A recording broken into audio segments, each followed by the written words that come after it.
After the event ended, I went back to the hotel and continued studying for the SAT. I kept going until past 4 in the morning. My body was tired, but my mind wasn't.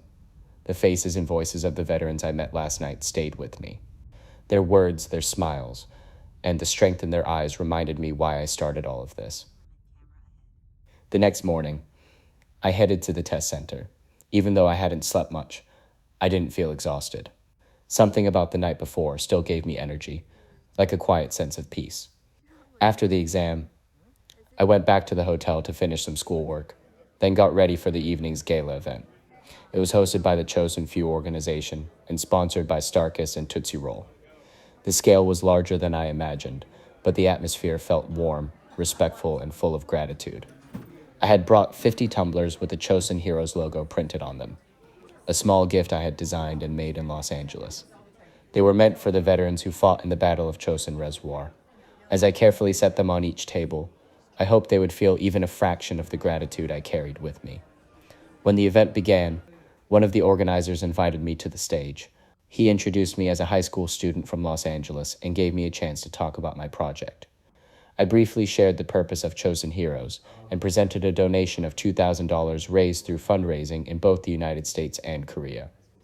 It wasn't a large amount, but it was something I truly wanted to give back to those who had given so much.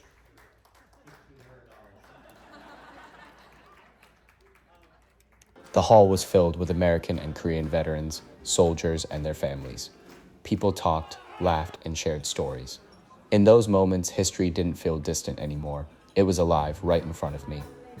As the night came to an end, I handed out the tumblers to the veterans, then to their families and the sponsors who had invited me.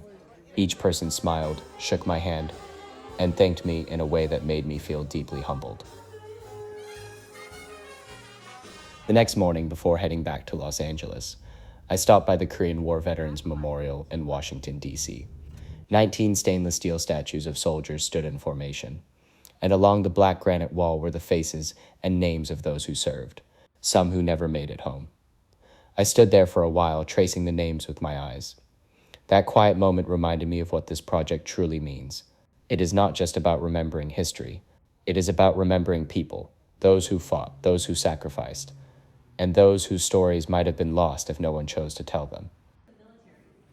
On the way to the airport, the morning light over Washington felt calm and clear.